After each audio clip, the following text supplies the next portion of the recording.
Yeah, I don't know why it's been doing that every once in a while. Being a little glitchy. Don't know. Well, we got to get you a nice mic, Nathan. I know. I don't even have like a spot that I can set up. I can lend you my blue mic. My whole house is full of children. They take me like sardines. I can lend you the blue mic next time I see you. The blue snowball. Sounds better than what you got now, at least, you know. Yeah.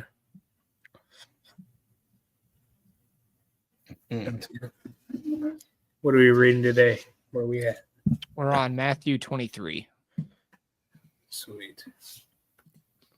I did double check the last video too, just to make sure. Got it right this time. Yeah.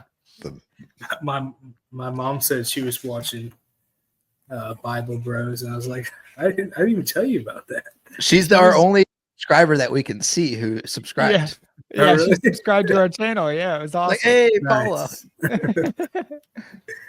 I told her I was doing this with you guys, but I don't know. Did you guys post it up somewhere or something? Yeah, it's on Facebook. I made a excellent. page on Facebook, and then I started posting. I think she saw it there. Okay. We have 7 views. Actually, on Big the first numbers. video we watched, it was 59. Oh, really? It's gone up Yeah. to 59. Wow, that's awesome. Yeah. Hey, when do we start getting paid, boys? Soon. We're waiting on that day. Yeah. Honestly, that would be awesome. Yeah. We're also on Spotify now too. So Cool. Cool. if you We want to got listen Apple to it on Music the one as road or well. something, Sweet. We say Matthew what? 20 what? 23. And me. And what? And me. And oh, Yeah. Sold my information to China. Nice. Did you do it? No. No. Got scot-free out of that one. oh, wrong one. There we go. Wish we could like name the labels down there. I know, right? That would be so helpful. Yeah. Oh wait, I can name it. Can you? I think when you create it, you can name it because I have this one reading 4, so that's like reading with 4 people. But it Huh. works if you add, like, if more people join in, it'll just add another slot on the right side. So, and then I got reading 2, which is for just the 2 of us. So, Anybody else coming? Travis said he's gonna be a little bit late. Bree hadn't reached out to me, so I doubt she's getting on. Either that or she's gonna be late. She usually tells me if she's not gonna be on. So, and then my cousin Jacob as well. Yeah, Vance has not responded. So Yeah, he may just be busy. yeah, it's probably Yeah. Sully's probably giving him issues. Baby Lush. Yeah, It's about to be me. Yeah, for real. yeah. When's the due date? March 7th. Oh wow, Yeah. that's coming up quick. Yeah. We'll see if we make it that long. Sometimes they do be popping out early. Enjoy the Yeah. sleep now while you got it. I feel like I haven't done that well in a while. Really? Even Being- with how being in early a- you go to bed? Yeah. Being a parent, dude, you feel like you never catch up on sleep. I guess so. I wouldn't know. Well, Yeah, you really don't have any time to chill either. Like, there's no rest other than when you close your eyes and are sleeping at night. So that probably contributes to the fatigue. yeah. Luckily, I got to take a nap earlier.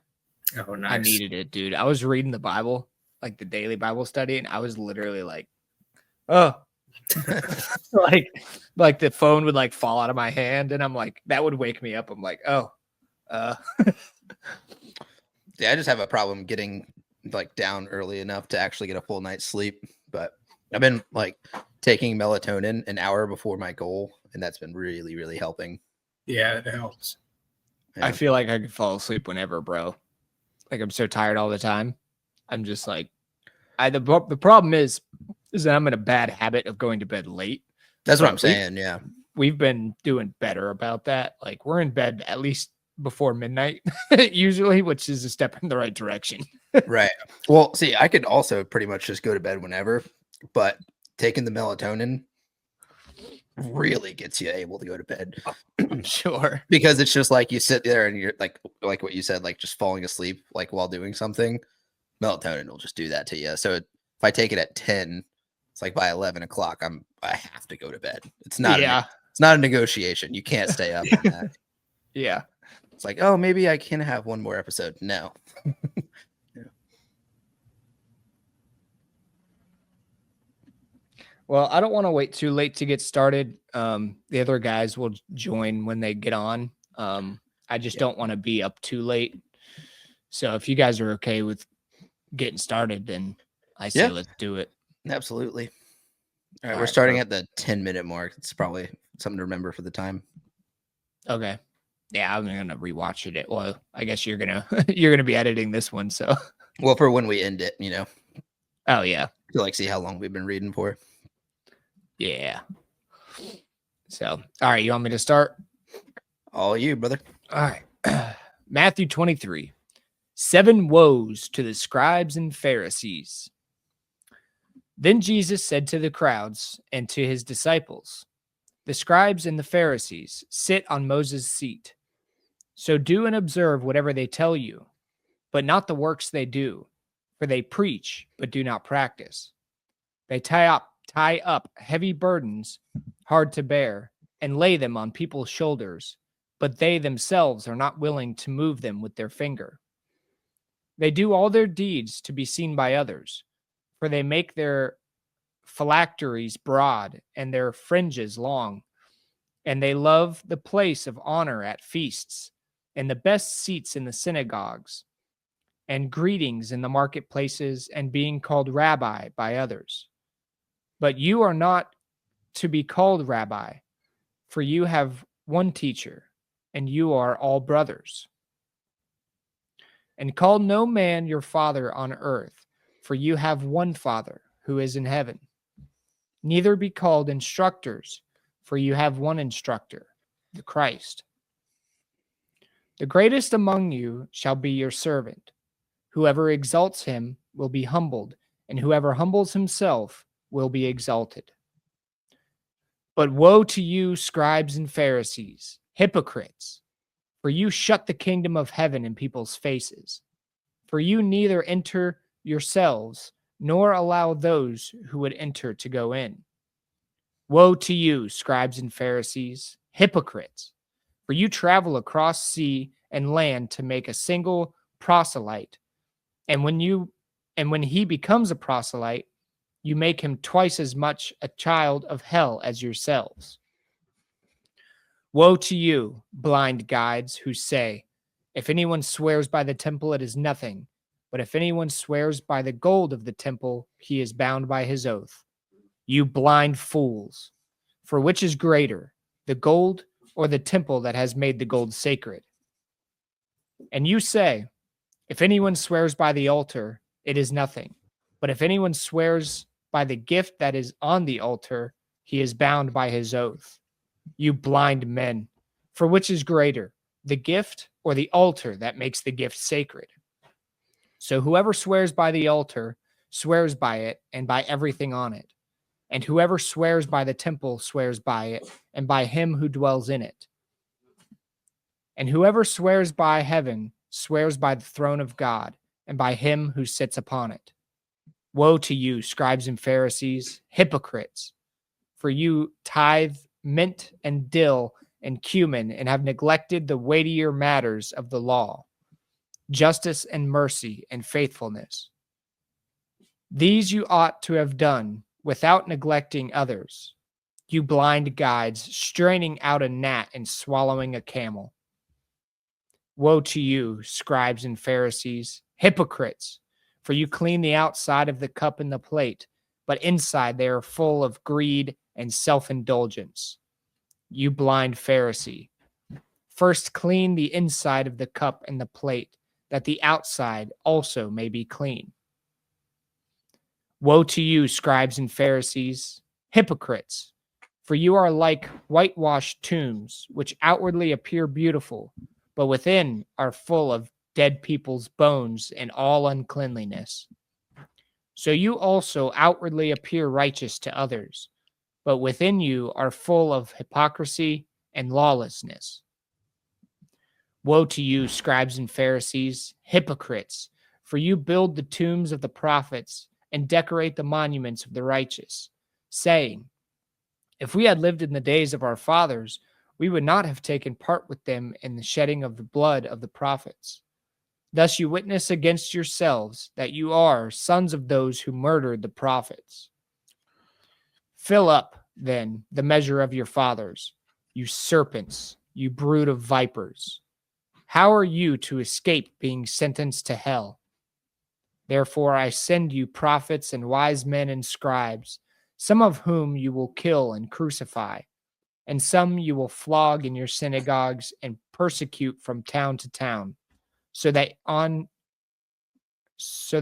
you may come all the righteous bloodshed on earth, from the blood of righteous Abel to the blood of Zechariah the son of Berechiah, whom you murdered between the sanctuary and the altar. Truly I say to you, all these things will come upon this generation. And he's going in on him. Yeah, dude, for real. Lament over Jerusalem. O Jerusalem, Jerusalem, the city that kills the prophets and stones those who are sent to it.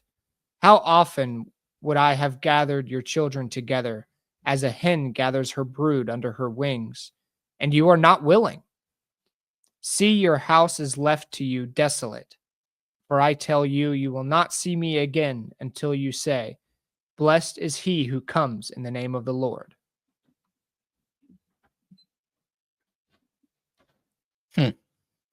Wow. Didn't really have much to talk about until that last line. Kind of got me scratching my head a little bit. Yeah. Yeah, because it says that he will see him again, essentially, until you say, blessed is he who comes in the name of the Lord. I wonder when that will be. Oh, and like, is that the end of the age, or? I don't know. Yeah, I don't know. Let's see what the study Bible says. Yeah, that's a good idea. Is it 2339?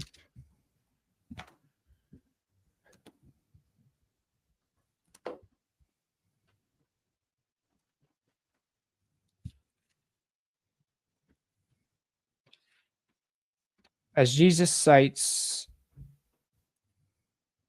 what is that? PS 118:26. Psalm? Probably. He identifies himself with God's Messiah and Savior who will once again come to his people, but only after a time of great judgment, when they are finally ready to receive him.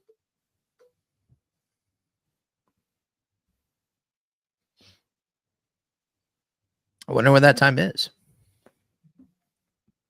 Only after a time of great judgment. Only thing I can really think of like for great judgment would be like Revelations, right? Yeah, I mean, that's what I'm thinking. But I don't know. I don't know either. Oh, here we go. 24, I think, touches on it a little bit, because I'm looking at the note for 24. The delay, return, and judgment of the Messiah. Okay. Okay. I guess So we'll learn keep about it a reading little bit more in the next chapter. Looks like it, yeah. Yeah, we can go over a little bit in here. I mean, it was very straightforward. I mean, he called them hypocrites like 20 times. Yeah, that's why I was like, I don't have anything to really say to that. He's just kind of calling them out for being hypocrites. Yeah. I mean, one thing I do want to point out is that you see that a lot in churches now. At least you did. I think some things are changing within the church, but you still see a lot of people who like try to shut the gate to heaven in people's faces. Yeah. Like I understand like, you know, some churches are like all accepting, like a lot more, like some of them are like displaying rainbow flags and stuff like that. While there are some things you got to be careful when doing that as a church. However, I like the fact that they're more accepting. They're allowing people to come in, and they're not just saying you're not allowed to be here just because of something that you believe or think. Like Right. the Which is whole what the point, Pharisees were doing. Yeah. right? Exactly. And you have a lot of churches doing that today. Where they're like, "No, we don't accept that way of thinking, so you're not allowed to be here." And it's like, would Equally as messed up. Jesus? Yeah. Yeah, exactly. Would Jesus really do that? Like, no. No. We know that through learning about him just in Matthew alone. He's accepting of all people, but it's about accepting him into your heart and willing to make that change, allowing him to change you from the inside out, as we've talked about so much. So allowing almost anyone to come in is a good thing. Yeah. No, absolutely. It's like all are invited, but who's not Few going are to be wearing the chosen. robe, Yeah. their wedding garment? Yeah. The quote from last week, Nathan, that you missed. Did you go back and read it by chance? I haven't. No. Okay. It's a really good the chapter right before this, so 22 is a really good chapter to read. We broke it down a lot. We had to discuss it quite a bit because Travis was, and understandably so. It can be pretty confusing. There was a couple things in there too where I was like, but once we broke it down, it really made a lot more sense. So if you go back and read it, also if you're ever studying like on your own and you have any questions, feel free to call either one of us and ask. Like, we don't have to be here on Wednesdays doing this for you to hit us up and be like, "Hey, I was reading this and I'm kind of confused." You know what I mean? Yeah, for sure. I But- will take you up on that. But you do have a study Bible, right? I do. Yes. About the same one that we got. Yeah. So that's actually really helpful alone. Yeah. I've been like referencing it while you guys are reading this because some things I have no idea what he's talking about. Oh, you should just say it. Speak up a Yeah. little bit. Yeah. Well, Yeah. no, if I just look down, I read it, and then they explain it to me, and I get it. So. Yeah. I mean, it is nice for that. I Yeah, do it is like pretty having these straightforward. extra notes Yeah. and stuff. But that is the point of this podcast too. Is let's bring Think some out loud. questions to light. Yeah. Yeah. Yeah. Fair enough. Not that we're saying we have all the answers, because there's still a lot of stuff we don't know, but maybe we have a different perspective and can help. All right. Want to move on to 24? Yeah. Jesus foretells the destruction of the temple. Jesus left the temple and was going away when his disciples came to point out to him the buildings of the temple. But he answered them, "You see all these, do you not? Truly, I say to you, there will not be left here one stone upon another that will not be thrown down." Signs at the end of the age. As he sat on the Mount of Olives, the disciples came to him privately, saying, "Tell us, when will these things be, and what will be the sign of your coming and of the end of the age?" And Jesus answered them, "See that no one leads you astray, for many will come in my name, saying, 'I am the Christ,' and they will lead many astray. And you will hear of wars and rumors of wars. See that you are not alarmed, for this must take place, but the end is not yet. For nation will rise against nation, and kingdom against kingdom, and there will be famines and earthquakes in various places. All these are but the beginning of the birth pains. Then they will deliver you up to tribulation and put you to death, and you will be hated by all nations for my name's sake. And then many will fall away and betray one another and hate one another, and many false prophets will arise and lead many astray. And because lawlessness will be increased, the love of many will grow cold. But the one who endures to the end will be saved. And this gospel of the kingdom will be proclaimed throughout the whole world as a testimony to all nations, and then the end will come. Yeah, so Revelations. That sounds exactly like what's going on right now. Yeah, nation rising against nation. Yeah. That's like, I mean, that's been happening for a long time, but yeah, we'll come back to this false one. I wanna prophets. talk about that. Yeah, Yeah, for real. yeah, we will. The abomination of desolation. So when you see the abomination of desolation spoken of by the prophet Daniel standing in the holy place, let the reader understand, then let those who are in Judea flee to the mountains. Let the one who is on the housetop not go down to take what is in his house, and let the one who is in the field not turn back to take his cloak. And alas for the women who are pregnant and for those who are nursing infants in those days. Pray that your flight may not be in winter or on Sabbath, for then there will be great tribulation, such as has not been from the beginning of the world until now, no, and never will be. And if those days had not been cut short, no human being could be saved. But for the sake of those elect days, for the elect, those days will be cut short. Then anyone says to you, "Look, here's the Christ," or "There he is," don't believe it. For false Christs and false prophets will arise and perform great signs and wonders, so as to lead astray, if possible, even the elect. See, I have told you beforehand. So if they say to you, "Look, he is in the wilderness," do not go out. If they say, "Look, he is in the inner rooms," do not believe it. For as the lightning comes from the east and shines as far as the west, so will be the coming of man, the Son of Man. Wherever the corpse is, the vultures will gather. What's up, man? What's up, Jacob? How are you guys? Good. How are you? All right. Doing fantastic. Good. Glad you could join us. Absolutely. Yeah, dude. I'm going to finish reading, then we'll talk about that chapter. The coming of the Son of Man. Immediately after the tribulation of those days, the sun will be darkened, and the moon will not give its light, and the stars will fall from heaven, and the powers of heaven will be shaken. Then will appear in heaven the sign of the Son of Man, and then all the tribes of the earth will mourn, and they will see the Son of Man coming on the clouds of heaven with power and great glory. And he will send out his angels with a loud trumpet call, and they will gather his elect from the four winds, from one end of heaven to the other. The lesson of the fig tree. I mean, I just got goosebumps reading that. From the fig tree, learn its lesson. As soon as its branch becomes tender and puts out its leaves, you know that summer is near. So also, when you see all these things, you know that he is near, at the very gates. Truly, I say to you, this generation will not pass away until all these things take place. Heaven and earth will pass away, but my words will not pass away. No one knows that day and hour. But concerning that day and hour, no one knows, not even the angels of heaven, nor the Son, but the Father only. For as were the days of Noah, so will be the coming of the Son of Man. For as in those days before the flood, they were eating and drinking, marrying and giving in marriage until the day when Noah entered the ark, and they were unaware until the flood came and swept them all away. So will be the coming of man, the Son of Man.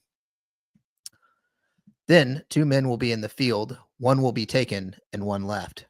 2 women will be grinding at the mill, one will be taken and one left.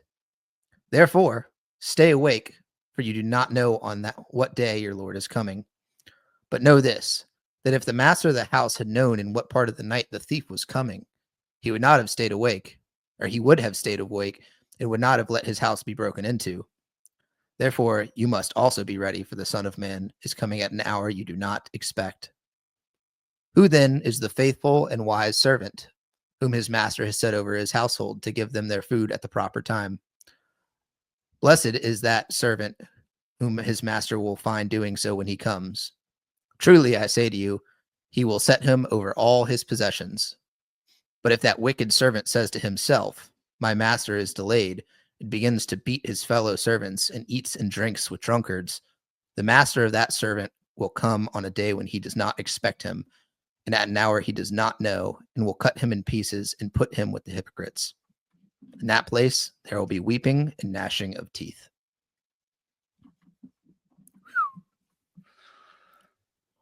Wow. Heavy stuff. There's a lot to unpack in this. Yeah.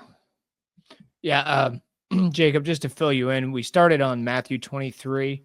I'll just recap it real quick. Okay. Basically called out the scribes and Pharisees, calling them hypocrites because of all the stuff they do. They tie up heavy burdens hard to bear and lay them on people's shoulders, but they are not willing to move them with their finger. Stuff like that. Oh. He gone. Uh-oh.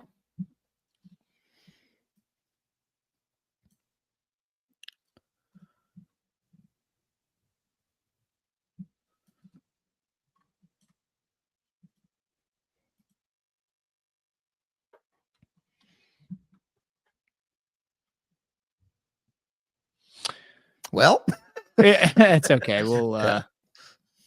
We'll get it figured out here. I'm going through and highlighting all the areas that I want to talk about because there is quite a few in this one.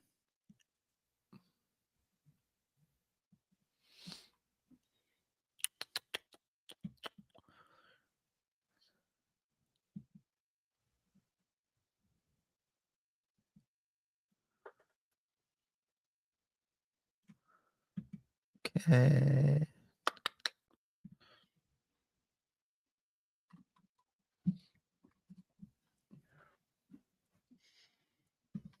Oh, there he is. Hey, welcome Hello. back. Sorry about that. That's Is okay. there Wi-Fi or something? Yep. Yeah. Gotta love it. All right, we should be good now. This is James below me, by the way. And How's it going? Nathan is right above you. What's up? How are you? You- Yeah. So you guys were talking about Matthew 23, right? Yeah, that's where we started tonight. So pretty Yeah. much how they kind of did it for all the wrong reasons. And Yeah, they the were trying to- Pharisees. Yeah. Yeah, Yep. the Pharisees. Yep, were trying to do it for all the wrong reasons. Yep. Yeah, and Jesus was like calling him out for it. Yep, Yeah, it's great, dude. He laid into him. he did. He absolutely did. Yes. Yeah, dude, we finished the chapter. I'm like, well, there's really not much to talk about. Yeah. You just go Yeah, in on them. it was pretty straightforward. It was just a roast. Yeah, yeah. Oh yeah.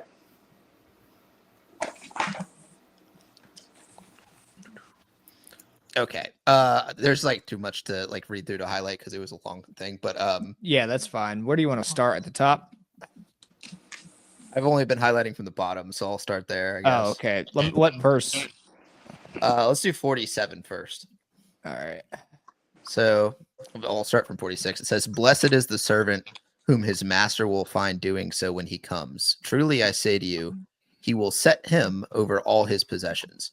This is something that I did not realize until like a little bit later on, like more recently.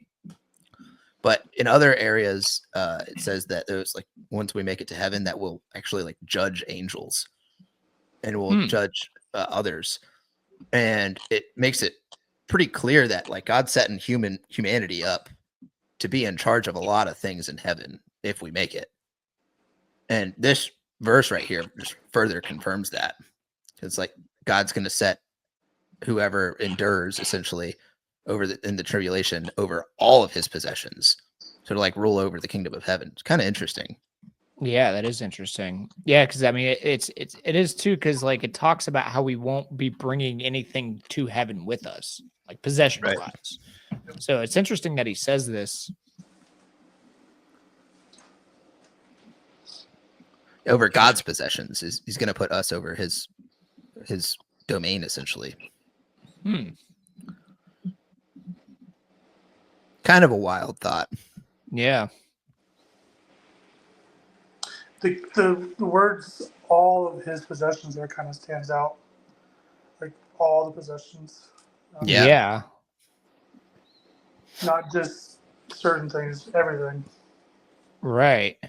Is that what it's saying? Is it saying that God will put that servant over over God's possessions, or the servant is putting God over all of his possessions? I think the first one. Yeah. He will put him in charge of all his possessions. I tell you the truth, he will put him in charge of all his possessions. I would say the first one.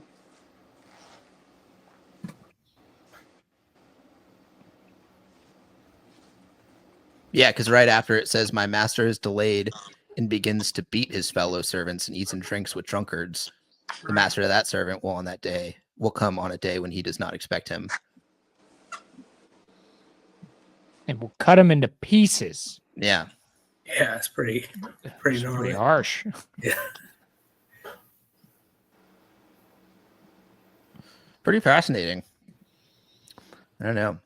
Yeah. like- And it seems harsh, but at the same time, like these people choose to ignore the word and do whatever they want anyway. Right. You know, so they're choosing to be separate from God. You know, I feel like it's a pretty fair or just punishment. You know what I mean? Like you chose to do the things on this earth that you were told not to do. Yeah. Well, moving on. I also wanted to hit 42. Okay. It says, therefore stay awake, for you do not know on what day your Lord is coming. When I was going through like my party phase, when I was like in my early 20s, like living up here in Gainesville, that verse constantly was like in my head. And ultimately, like I just kept thinking about that verse over and over, like when I would drink or like smoke or something like that. And that verse was like making me want to not get into like another headspace, you know? Right, because you don't know when he's coming, so you Yeah. don't want to be all messed up. Yeah, like And then Jesus shows up, and you're like, Yeah. "Hi, yeah, Lord, the how day are comes you?" and I'm like cross-faded over here, like, Jesus. Just give me a glass of water. I mean, that holds true for even today. Yeah, absolutely. Yeah, There's times when I do things, I'm like, oh, what if Jesus is coming back? What if now's the time? So, yeah. So Yeah, what's he even gonna find you holds true. doing? Yeah, exactly. yeah. Yep.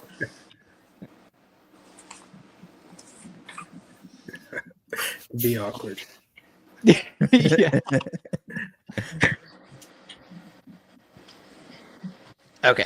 Lessons of the fig tree too, 33. So also when you see all these things, you know that he is near at the very gates. Like right before that, the coming of the Son of Man and the signs at the ends of the age. We were literally like, sounds like right now. yeah. Like he's literally saying when the time's near, you're gonna know it. So I mean, what Christian do you talk to and doesn't think that the end of the age is near? Like close. Yeah, honestly. Like it might not happen in our lifetime, but like it's close, you know. Yeah. It definitely feels like it. It seems like it.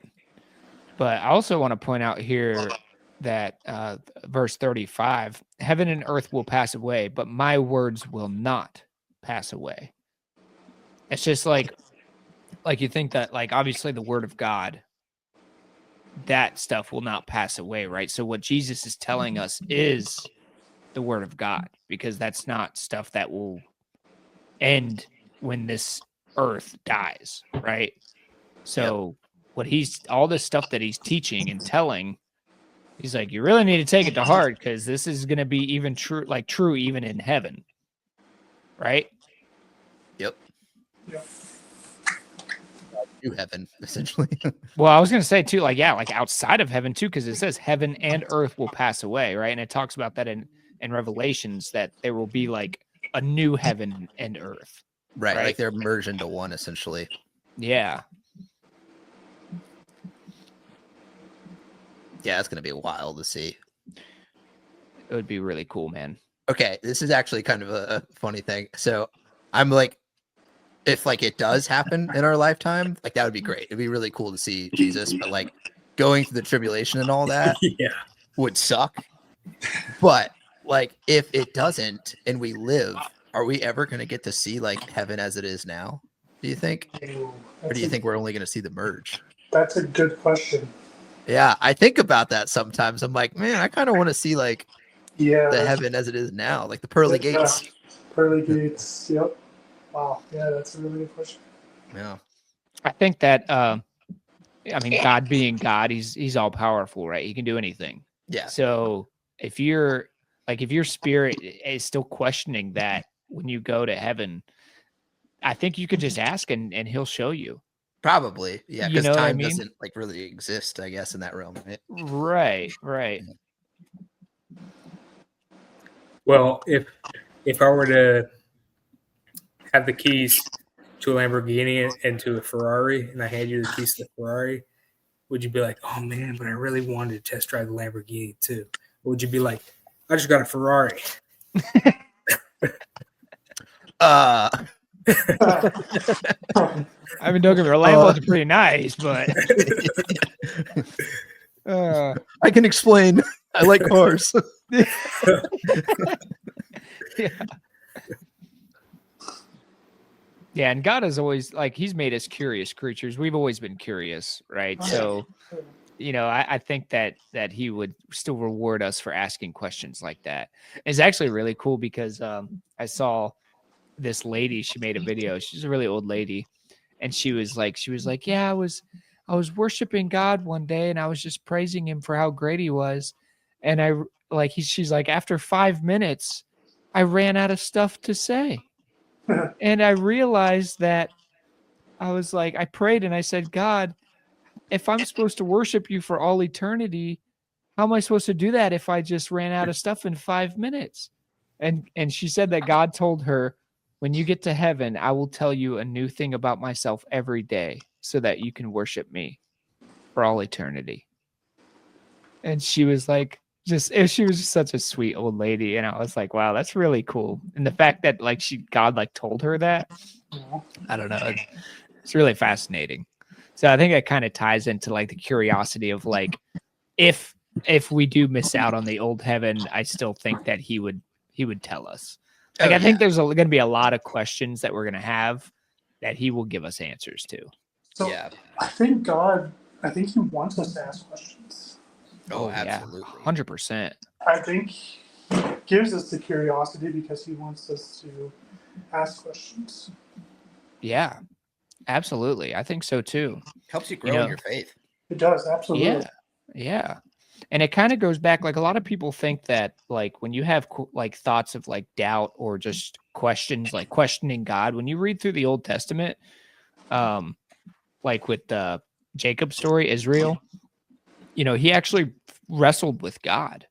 So to think that I wrestle with God, so I'm not sure I believe in him. God's okay with that. He's okay with wrestling. I mean, he made his chosen people. He named Jacob Israel because he wrestled with him.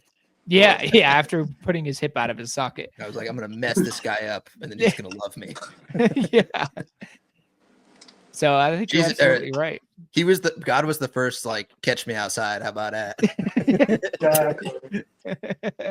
Exactly. So, and it was like Abraham with Sodom and Gomorrah too. He's like, all right, what if there's 50 righteous people? All right, what about 45? All right, what about 40? You know what I mean? He literally kept questioning him over and over. And most people would be like, all right, I get it. God was so patient and no, I won't destroy it if there's 40 or not even 5. So I think that's really cool. So absolutely, you're right. He likes when we question stuff.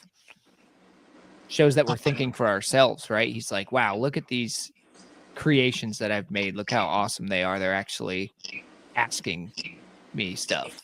Right. If you're doing it with pure intentions, though, because if you're trying to do it a debate style to prove him wrong like the Pharisees do, he gets annoyed pretty quick. Yeah, I would definitely think so. And gashing of the teeth. Yeah. Yeah. He's like, outer darkness, you're going.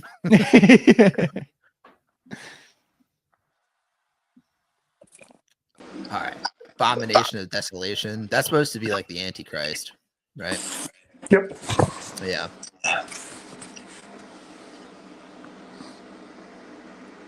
It's pretty sketchy. Let the one who is on the housetop not go down to take what is in his house, and let the one who's in the field not turn back and take his cloak.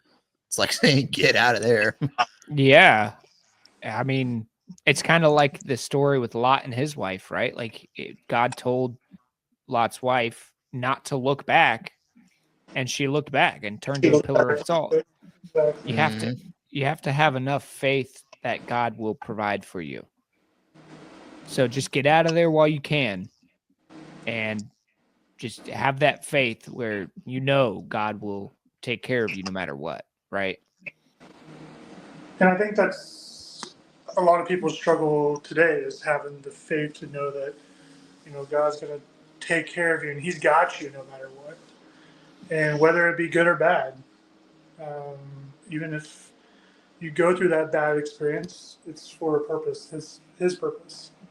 Exactly. So you got to have that faith even through the good and bad. I think a lot of people struggle with that today. Yeah, absolutely. Count it all joy. Yeah, I actually heard this this testimony from this guy. He was like a manager for a really like big chain, and he actually ended up losing his job. And he went. It was like after that, he was like working at like a shoe store for next to nothing compared to what he was making as like a manager of a big chain company. And he was asking God like, why? Why is this stuff happening to me? Why am I going through such hardship? Like I'm barely making it by. And he actually had this customer come in that's come in a couple times. And that customer was actually like really sad and distraught that day. And he asked him, like, he's like, what's going on? You can talk to me. And that customer actually told him that they were thinking about killing themselves. And he was like, just hugged them, prayed with them, and he realized in that moment that his prayer had been answered. Like why I'm here, it's to serve others, to be here to help others. And it was like he's like, and when I look back at it, I never skipped a meal. I never went without a roof over my head. I always had a bed to sleep in. Like he's like, I was very blessed, and while it was an adjustment to be made compared to the lifestyle I was living in, I was still taken care of. And I thought that was a really cool story. That's awesome. Like he could have become bitter against God and blamed him for all these things. Like, oh, I lost my job and now I can't afford to do this and afford to do that. But God's trying to show us what is really important. Like the material things on this earth don't matter.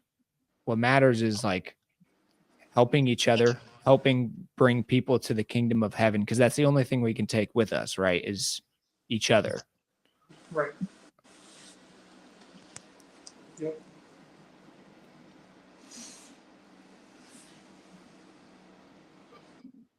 As long as you don't get led by a false prophet, right?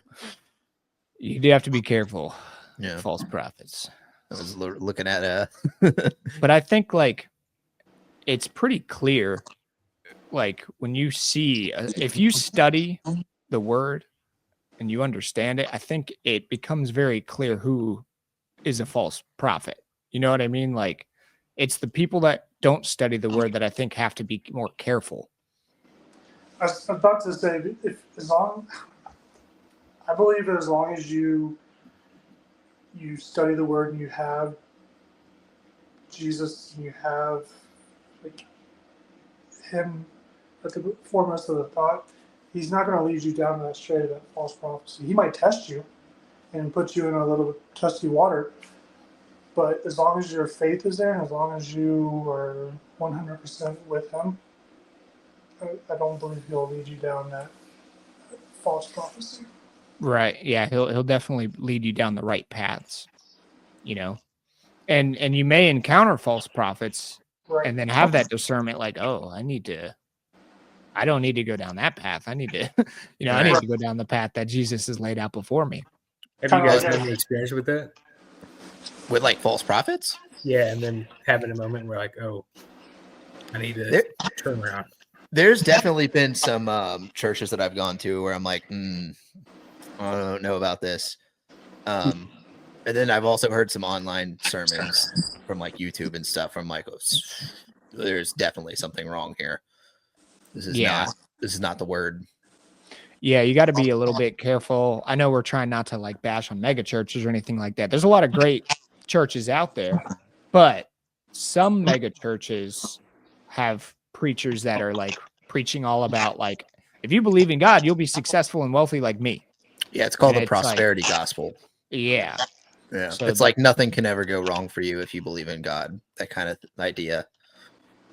Which it's a very slight twisting of scripture. You know what I mean? Because like ultimately, yeah, you're gonna have like treasures in heaven and whatnot. But like here down on earth, it never says that following Christ is gonna make your life great. Like, yeah, he actually tells us. I mean, in this passage, he tells us that we're gonna be like tested, or it was either this chapter or the one right before this. Like we're gonna go through some crap. I mean, We're gonna 24. be For false Christ and false prophets will arise and perform great signs and wonders, so as to lead astray, if possible, even the elect. So it is saying that like we're gonna be tempted by this without a doubt. yeah. But like you were saying though, if you have 100% faith in Jesus, then you should be fine. But Yeah, the and you let him temptation is guide gonna you. be there. Don't. A lot of people get so caught up like trying to guide themselves. Mhm. It's something that we're taught in this world. Like you need to make make a name for yourself or like set out your own path. And like while that's a good way of thinking to a certain extent, you can't lean on yourself all the time. You have Right. to lean on God and Jesus Right. to help guide you. Right. It's that the whole idea of like dying to yourself to follow Christ. You deny yourself so you can live with him. Yep. That's the ultimate idea. Like it doesn't say that those temptations will ever go away, but they do certainly become easier to handle because once you find your identity in Christ, you know what you actually want. So your goal is there, your mindset is there, but the temptations don't just like magically disappear. Mm-mm. That's another thing that a lot of churches do. Well, if you're having this thought or something like that, then you must not have good enough faith. Like, well, that's just a bunch of crap. Baloney. Yeah. I saw that a lot at a mega church in Atlanta. I'm sure you know what I'm talking about. Been there a couple of times, and it was more about the success of the pastor and his success than it was trying to teach the word and bring people closer to God. Yeah. Yeah. I would definitely call that a false prophet. Yeah. Yeah. Which It's is just like bending the teachings of what is true just slightly enough to make it seem like it is coming from God, It's very tricky. Yeah, it is. Hey, the devil's very deceitful, right? Mm-hmm. Yep. Also says those days will be cut short during this time frame, so that's interesting. And if they didn't cut it short, that everyone would fall. Wow. It's pretty rough. Yeah. Are you guys post-tribulation or pre-tribulation rapture? Like, what do you guys think? I think Yeah. it's going to be post-trib, unfortunately. I do too. Yeah. That's what it sounds like to me. Yeah. So it is hard to discern, though, because where did we read that in here? Yeah, it was Under signs at the end of the age, It was, I think. Oh, yeah, right here. Yeah, because it talks about, no Where one is knows right that here? day and hour. 40. 40. Then 2 men will be in the field, one will be taken and one will left. So like people will still be working. 2 women will be grinding at the mill, one will be taken and one left. Look, there was another part where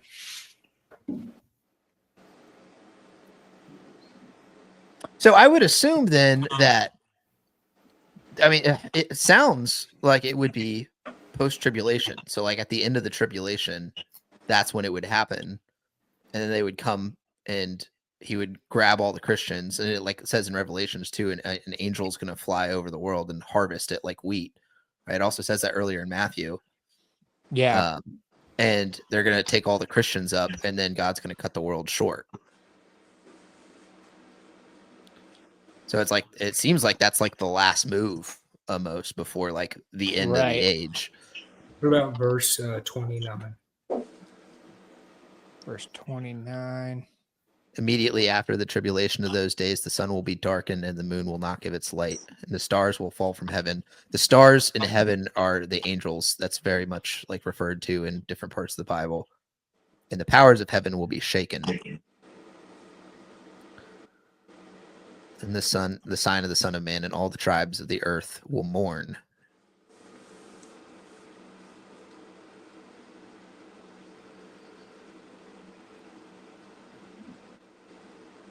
Yeah, and he will send out his angels with a loud trumpet call, and they will gather his elect from the four winds, from one end of heaven to the other. Yeah, so it sounds like after the tribulation. After the Yeah. tribulation. Yeah. Crap. Yeah. Hey, man, it's going to be a testing ground for Christians to see who's fallen on rocky soil and who Sift in falls the on wheat. good soil. Yeah. Right. If you don't make the cut, Oh, Chevy Peace here. What's What up, up, buddy? dude? That man. What up, everybody? How y'all doing? Good. Alrighty. Glad you had a safe drive. Thanks, bro. I'm going back tomorrow morning to take her in again because they couldn't get the thing done tonight. Oh yeah, what's So- wrong with your car? My starter was a little shot and had to get replaced, and I have a gasket that's leaking oil, and so I got the starter replaced, but by the time that they closed up shop, I guess it takes like 2 to 3 hours to fix the gasket, and they weren't gonna have time for it tonight, so I was like, it's all good. I just have an excuse to go see my mom and the dogs and the cats tomorrow again. So There you go. I'm very tired. So if I'm a little quiet tonight, all love. Just recovered from a long work week. Today was All my good. first day off, but busy immediately. But good Yeah. to see you all. Well, I don't think I have too much more to say about this chapter. Do you guys have anything? Yeah, no, I think I'm pretty good.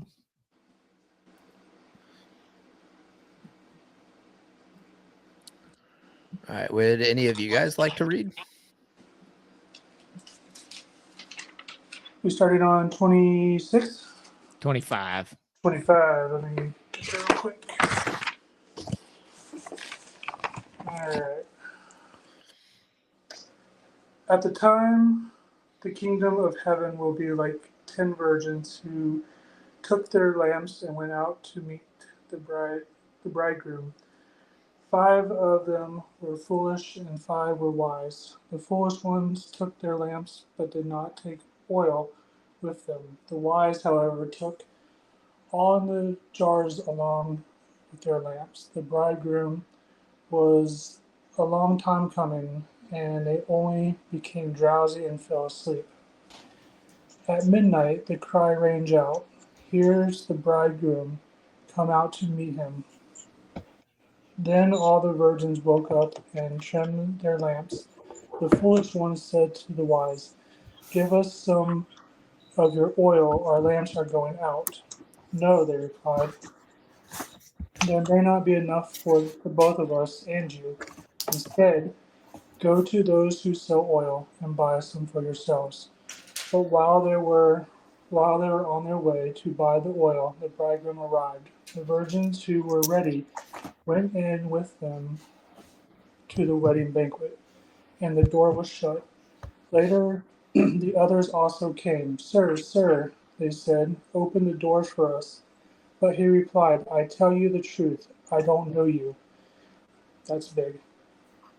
"Therefore, keep watch, because you don't know how the day or the hour."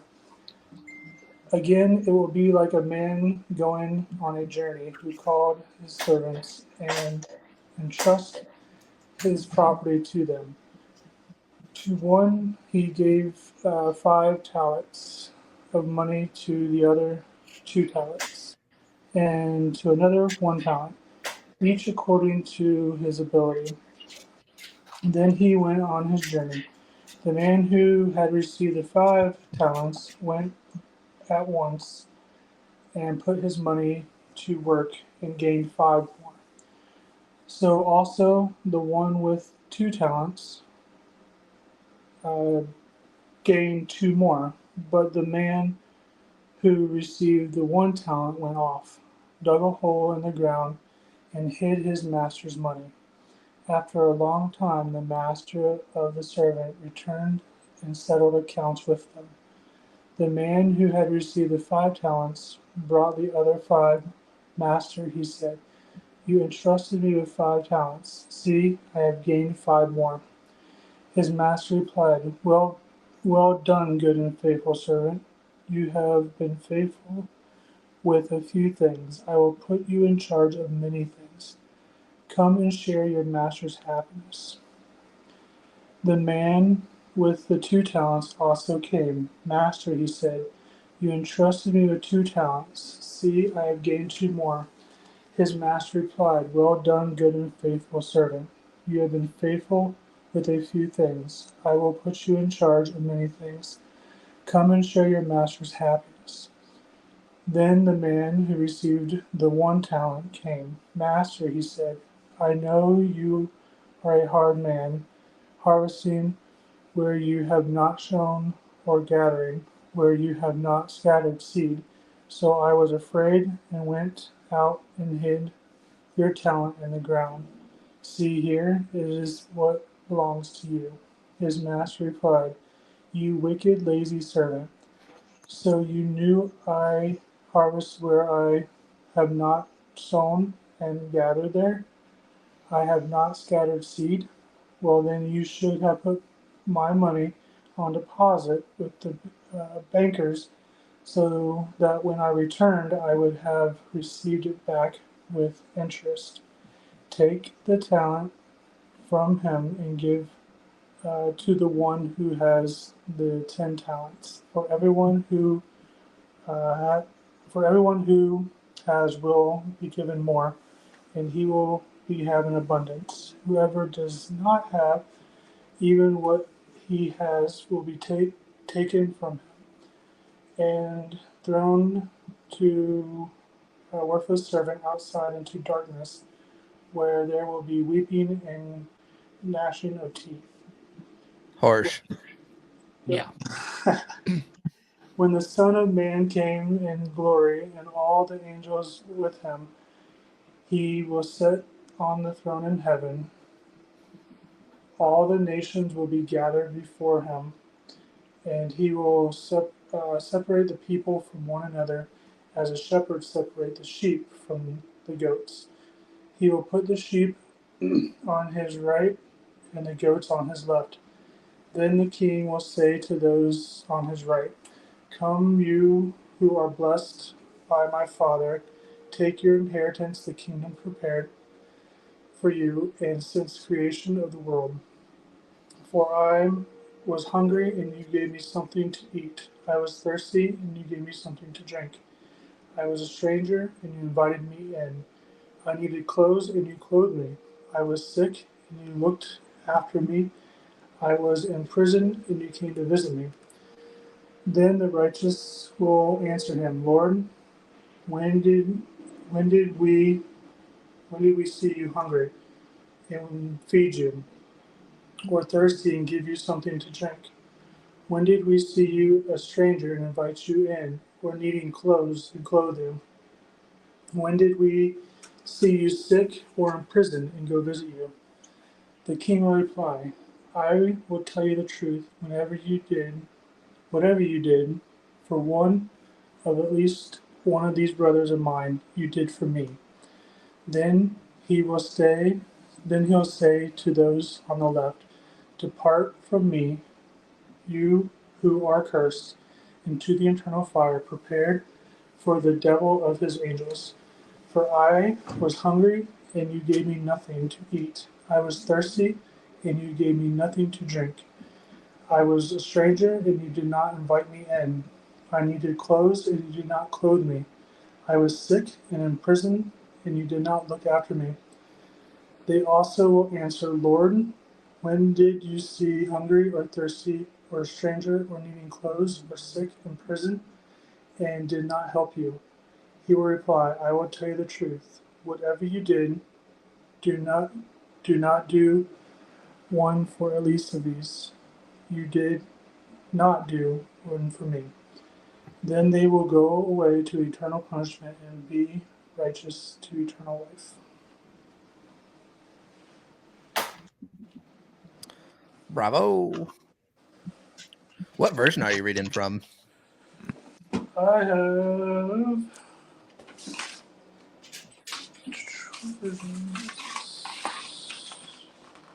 the New International Version. Okay, yeah, the NIV.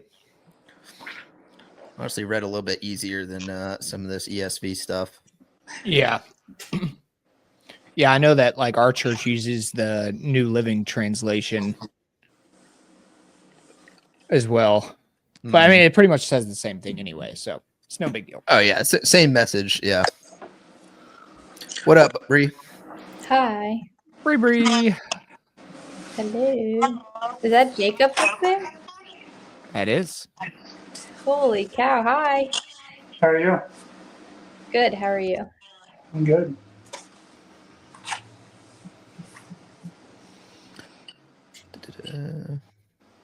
So I do want to touch, I went to the top here. Stop.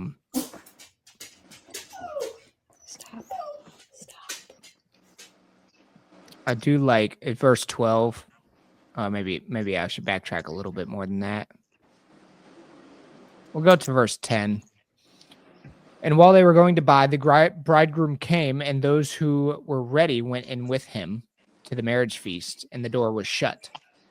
Afterward, the other virgins came also, saying, Lord, Lord, open to us. But he answered, Truly I say to you, I do not know you. Watch therefore, for you know neither the day nor the hour. So it's like, it's interesting because like they believed in the bridegroom, right? But they weren't ready for him to come. So what I'm thinking is that's like a testament for like people who, where like Jesus said, like people will praise me with their lips, but their hearts will be far from me. Like they weren't ready. Like they didn't, I don't know. Like, Good way to put it. Yeah. yeah, that's just kind of the way that I was thinking about it. Right. It's not enough to just believe. You actually have to love, right? Right. And It's like being found with no robe at the wedding. Kind of the same thing. yeah.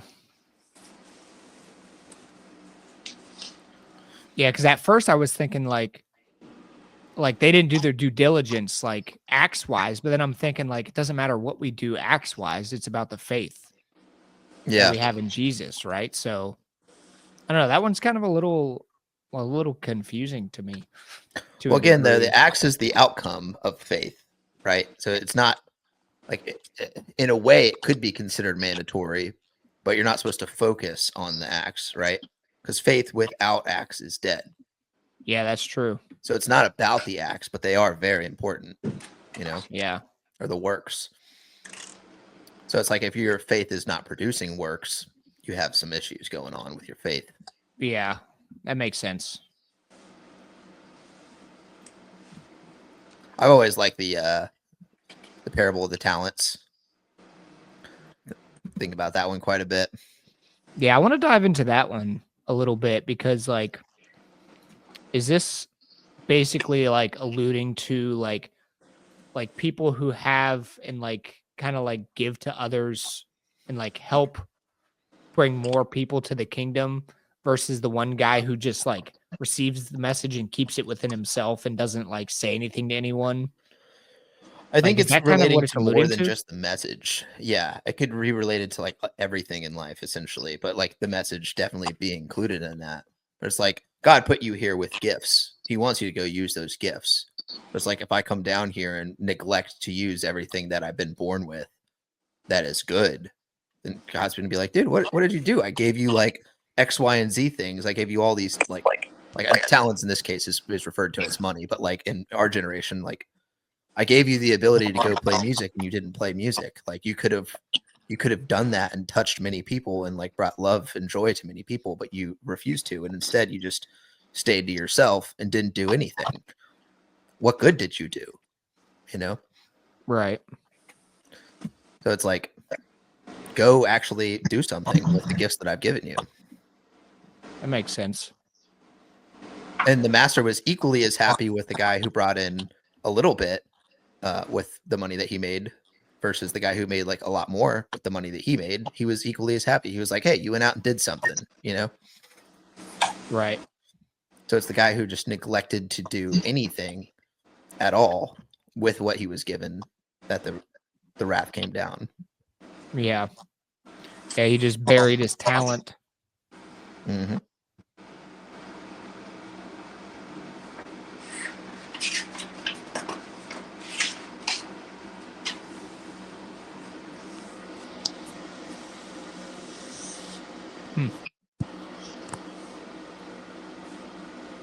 Anyone have So any the questions? first time when we first Okay. started reading that, I was like that. I was thinking that's the only guy who didn't like risk the money. You know, like he entrusted him with his money, and then he's the only one who didn't go like gamble it essentially or invest it. So I was like, wait, I wasn't expecting the end of that and then I had to think about what the actual message was. Yeah. I remember we read this in like an English class, and there was a kid in the class that was like really upset with the story because he's like, but the guy just like he just did it. He was being safe. Like he just went and buried it. He didn't understand the concept of like why Of he what the message was trying to tell. yeah. Yeah.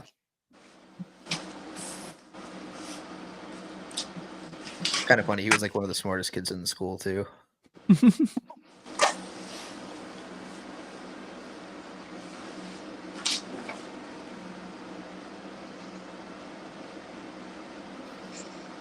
I'm just like scanning through a couple of this. Yeah, I think the final judgment is pretty clear.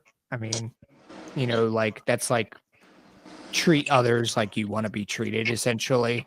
Mhm. You know, with like even homeless people on the street, you know, like I was hungry and you gave me food. I was thirsty and you gave me drink. Like just be kind to others. And if you were in their situation, wouldn't you want someone to reach out their hand and help you? You know? Mhm. So that one's pretty straightforward. Yeah, and the people that he's like cursing out into the eternal fire essentially is like the people that prepared for the devils and angels also, to throw that out there. That's who it was made for. It was not made for humans. But he's saying you neglected to feed the needy, the poor. You didn't give at all, you know. You didn't love those people. Because if you love somebody, you would give, you know. Right, right. Yeah, and it's about loving everyone. Like we're all God's children. Mm-hmm.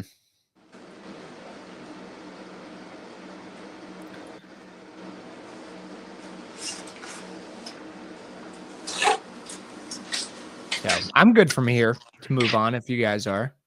Yeah. That was a pretty straightforward chapter. Yeah. All right, Bryce, you want to take the next one away? Yeah. Matthew 26, the plot to kill Jesus. When Jesus had finished all these sayings, he said to his disciples, "You know that after 2 days the Passover is coming, and the Son of Man will be delivered up to be crucified."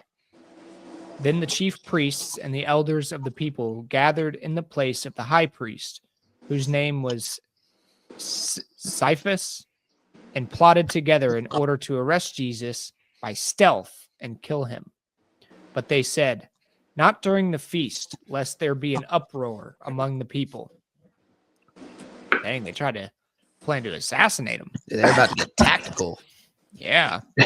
To Judas. Jesus anointed at Bethany. Now, when Jesus was at Bethany in the house of Simon the leper, a woman came up to him with an alabaster flask of very expensive ointment, and she poured it on his head as he reclined at table. And when the disciples saw it, they were indignant, saying, "Why this waste? For this could have been sold for a large sum and given to the poor." But Jesus, aware of this, said to them, "Why do you trouble the woman? For she has done a beautiful thing to me. For you always have the poor with you, but you will not always have me. And pouring this ointment on my body, she has done it to prepare me for burial. Truly I say to you, wherever this gospel is proclaimed in the whole world, what she has done will also be told in memory of her. And here it is. Judas to betray Jesus. Then one of the 12, whose name was Judas Iscariot, went to the chief priests and said, "What will you give me if I deliver him over to you?" And they paid him 30 pieces of silver. Yeah, And from that moment, yeah, only 30 pieces of silver. Man. 30. Not even gold, dude. That's just insulting. And from that moment, he sought an opportunity to betray him. The Passover with the disciples. Now, on the first day of unleavened bread, the disciples came to Jesus, saying, "Where will you have us prepare for you to eat the Passover?" He said, "Go into the city to a certain man and say to him, 'The teacher says, my time is at hand. I will keep the Passover at your house with my disciples.'" And the disciples did as Jesus had directed them, and they prepared the Passover. When it was evening, he reclined at table with the 12. And as they were eating, he said, "Truly I say to you, one of you will betray me."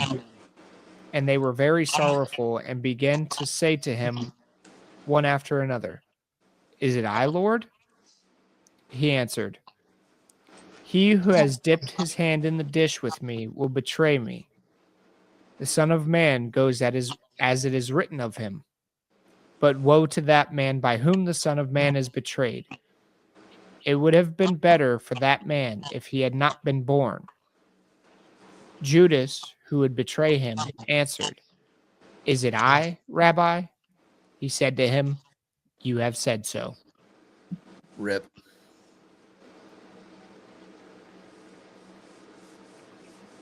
Institution of the Lord's Supper. Now, as they were eating, Jesus took bread, and after blessing it, broke it, and gave it to the disciples, and said, "Take, eat, this is my body." And he took a cup, and when he had given thanks, he gave it to them, saying, "Drink of it, all of you, for this is my blood of the covenant, which is poured out for many for the forgiveness of sins. I tell you, I will not drink again of this fruit of the vine until that day when I drink it new with you in my Father's kingdom."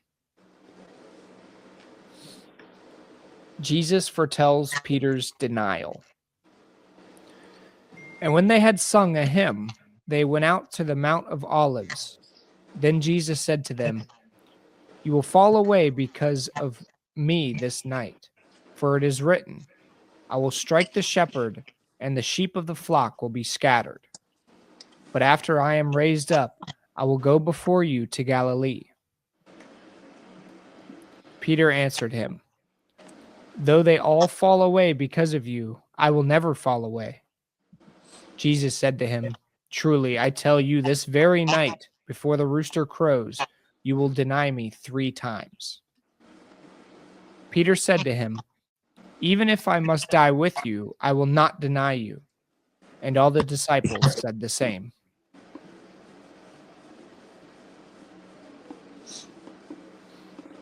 Jesus prays in Gethsemane. Then Jesus went with them to a place called Gethsemane, and he said to his disciples, "Sit here while I go over there and pray." And taking with him Peter and the 2 sons of Zebedee, he began to be sorrowful and troubled. Then he said to them, "My soul is very sorrowful, even to death. Remain here and watch with me." And going a little further, he fell on his face and prayed, saying, "My Father, if it is possible, let this cup pass from me. Nevertheless, not as I will, but as you will." And he came to the disciples and found them sleeping. And he said to Peter, "So could you not watch with me 1 hour? Watch and pray that you may not enter into temptation. The spirit indeed is willing, but the flesh is weak." Again, for the second time, he went away and prayed, "My Father, if this cannot pass unless I drink it, your will be done." And again he came and found them sleeping, for their eyes were heavy. So leaving them again, he went away and prayed for the third time, saying the same words again. Then he came to the disciples and said to them, "Sleep and take your rest later on. See, the hour is at hand, and the Son of Man is betrayed into the hands of sinners. Rise, let us be going. See, my betrayer is at hand." Betrayal and arrest of Jesus. While he was still speaking, Judas came, one of the 12, and with him a great crowd with swords and clubs from the chief priests and the elders of the people. Now the betrayer had given them a sign, saying, "The one I will kiss is the man. Seize him." And he came up to Jesus at once and said, "Greetings, Rabbi," and he kissed him. Jesus said to him, "Friend, do what you came to do." Then they came up and laid hands on Jesus and seized him. And behold, one of those who were with Jesus stretched out his hand and drew his sword and struck the servant of the high priest and cut off his ear. Then Jesus said to him, "Put your sword back into its place, for all who take the sword will perish by the sword. Do you think that I cannot appeal to my Father, and he will at once send me more than 12 legions of angels? But how then should the scriptures be fulfilled that it must be so?" At that hour, Jesus said to the crowds, "Have you come out as against a robber with swords and clubs to capture me? Day after day I sat in the temple teaching, and you did not seize me. But all this has taken place that the scriptures of the prophets might be fulfilled." Then all the disciples left him and fled.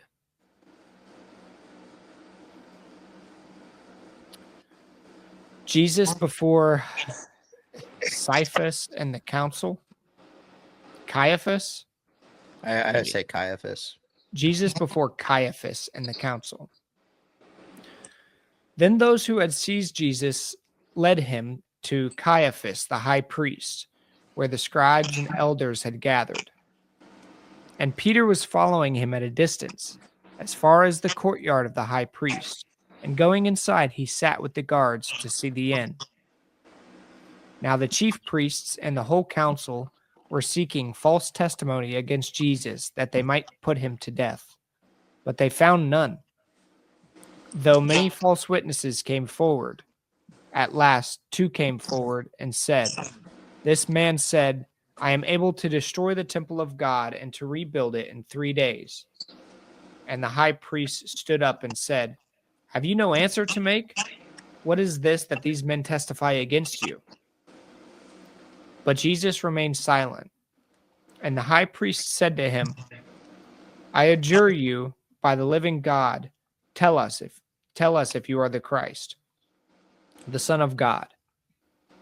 Jesus said to him, "You have said so, but I tell you, from now on you will see the Son of Man seated at the right hand of power and coming on the clouds of heaven." Then the high priest tore his robes and said, "He has uttered blasphemy. What further witnesses do we need? You have now heard his blasphemy. What is your judgment?" They answered, "He deserves death." Then they spit in his face and struck him. And some slapped him, saying, "Prophesy to us, you Christ. Who is it that struck you?"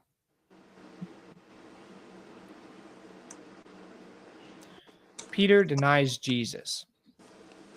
Now Peter was sitting outside in the courtyard, and a servant girl came up to him and said, "You also were with Jesus the Galilean." But he denied it before them all, saying, I do not know what you mean. And when he went out to the entrance, another servant girl saw him, and she said to the bystanders, "This man was with Jesus of Nazareth." And again he denied it with an oath, "I do not know the man." After a little while, the bystanders came up to and said to Peter, "Certainly you too are one of them, for your accent betrays you." Then he began to invoke a curse on himself and to swear, "I do not know the man." And immediately the rooster crowed. And Peter remembered the saying of Jesus, "Before the rooster crows, you will deny me 3 times." And he went out and wept bitterly. Mic drop moment. Yeah. That would be so sad. A lot in this chapter. Yeah. Yeah, that was a lot of reading. Yeah. Ugh. A lot of big points. You know, this is right where that movie, The Passion of the Christ, starts out, is when he's in the woods praying like, throughout the night. And like just seeing the visual representation of that just kind of gives you a different idea in your head of what it actually must have been like. Because I'm trying to find it. There's a lot.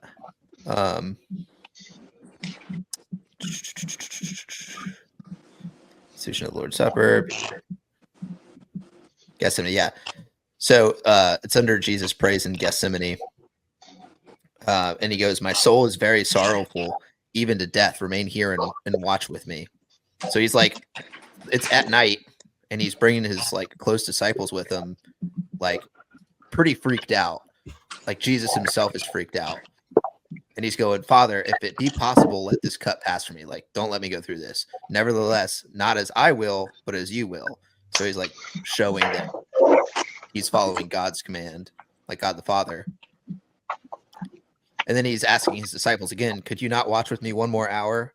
Watch and pray that you might not enter into temptation. The spirit is willing, but the flesh is weak." Like Jesus is freaking out. Like his human parts are coming through right now because he is still human too. He's fully God and fully human, but he's freaking out. He knows what's about to happen to him. He knows death is coming. He is scared, and he's up all night with his like best buds, essentially, and like pray. Like we need to do some work here. And like I know it's inevitable, but like let's pray anyways. And Right. I don't know, seeing that on the big screen too is a pretty wild thing. Yeah, we started watching that part, and I was like, "Oh yeah, that's interesting that this is where it starts." And it's pretty wild that it starts there, and it's still such like a long movie. It's just, the whole movie's just him getting beaten, man. It's rough. Yeah, that's wild. Yeah.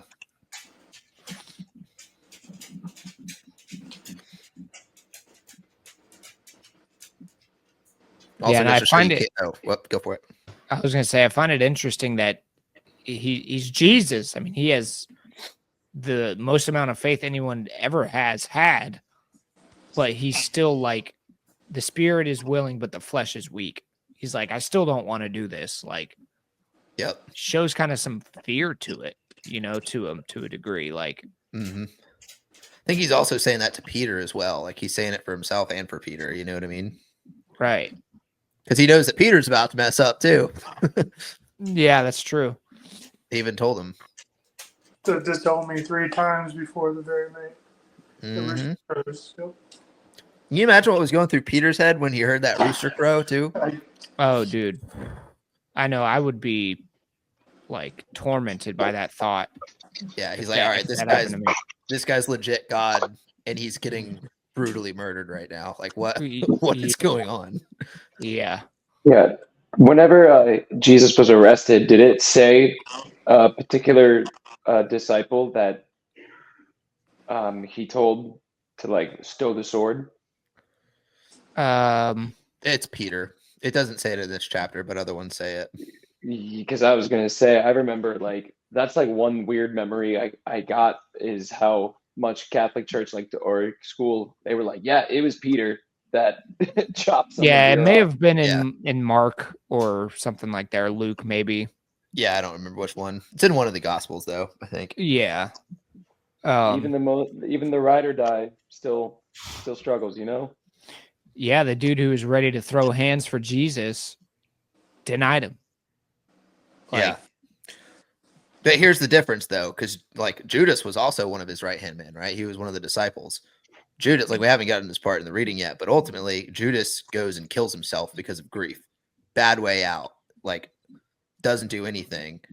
And then Peter, who denied Jesus 3 times after he was killed, goes and starts the first church.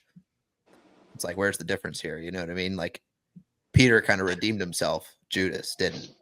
So It's the matter of choice. They both went through a similar development, and Peter decided to rise up from it, and Judas was swallowed by shame. right, exactly. It just goes to show you that, like, I mean, Judas. I'm not justifying his actions or anything, but I feel like his plight is easier to sympathize with as like a circumstance of the time. Like, as Judas, he was still very much human, and with like the human heart is so easily swayed by like the money and the corruption and stuff. And Peter, on the other hand, because the fact that while Jesus was going through that booking and processing, basically, he just straight up, like, it wasn't like he sold out his boy for some cash. He just straight up said, no, I don't know who he is, and just kind of separated himself from him, like at that worst time. So arguably, I think Peter committed a worse offense, and the fact that he rose up from it, it's just, it's commendable. It's a nice little lesson there. Yeah, well, I mean, if it wasn't for Jesus dying on the cross, too, none of us would be saved. Yeah, because we all Right. make mistakes. Yeah, so Judas Yeah. had basically he had to do what he did, and Jesus knows that. Yeah, I think we talked about that a couple studies ago, because of Jesus said in one verse one time, I don't remember which one, but he said that there were 12 thrones.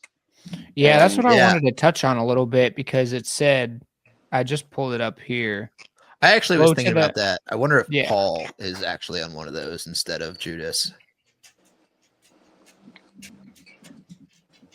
I don't know, but Jesus says, woe to that man by whom the Son of Man is betrayed. It would be better for that man if he had not been born.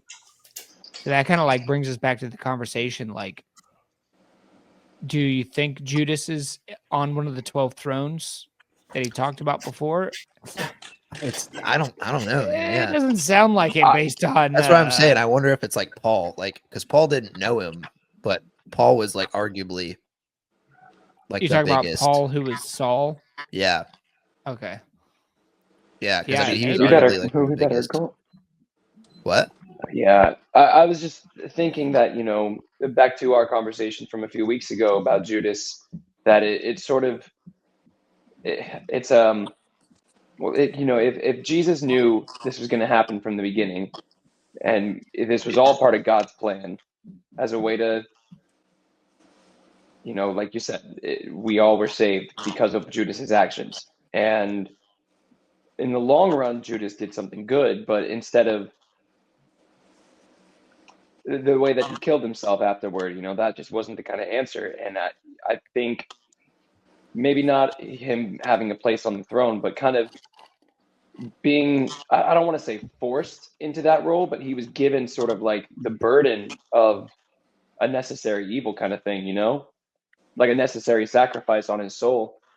It's just, he took it to the point of being too far with killing himself. And I think that was maybe the point of it. I wouldn't be surprised if he was or he wasn't. Well, to be honest, I don't think that like him betraying, like ultimately, yes, him betraying Jesus was good for us to a degree, but I don't think it's good in that sense, because he still chose money over like literally God. You know what I mean? Like, it's not a good thing what he did. Like, yeah, ultimately, It like, was necessary to fulfill yeah, it was Scripture. necessary, but not good. Yeah. And it wasn't what Judas did that saved us, it's what Jesus did, sacrificing himself. He willingly went. He didn't fight them. He didn't run away. You know what I mean? He willingly went with them to be crucified. He knew it's what needed to happen. Yeah, he told them beforehand too that this was gonna happen. Yeah. He's known for a while now that this was coming. I don't know if I'd be that brave walking into it like he was. Yeah, I don't think any of us could be, to be honest. I would be like, all right, I'll meet you at the corner of 5th and 3rd at 5 p.m. And then they'd be like, where did he go? Yeah. Then they'll get the letter. It's just like a Yep. postcard from Egypt. Yeah, the fact that like when he goes up in front of the Pharisees too, and they're just like questioning him, and he's stone cold staring at him, like not saying a word, you know. And then he finally says something. It's like, "Are you the Christ?" It's like, "You've said it." Yeah. Just silent. That's the only thing he says. Yeah, all the interactions I've read of him having with the Pharisees is them constantly trying to get that one up on him and question him and everything, and he always gives them these clever parables and just calls them out and everything. And this, so he's like, yeah, you said it, but I tell you, you want to see it? All right, from now on, not only are you going to see it, but I'm at the right hand of power. Or like, it's just like, all right, you asked for it, fine. You want to do this? Throw your stones, and I will build this throne. Type of energy. I love it. Yeah. Also, a cool thing to mention is in verse 64, Jesus says, "You have said so, but I tell you, from now on, you will see the Son of Man seated at the right hand of power and coming on the clouds of heaven." When people experience near-death experiences and like go and like visit heaven and stuff, when they meet Jesus, he's like literally like coming and walking on clouds. And a lot of people said that they've seen Jesus sitting next to God, like the Father, which is pretty cool. It is pretty cool. Like people who weren't even Christians have said stuff like this, and it's like straight out of the Bible. Wow. Yeah.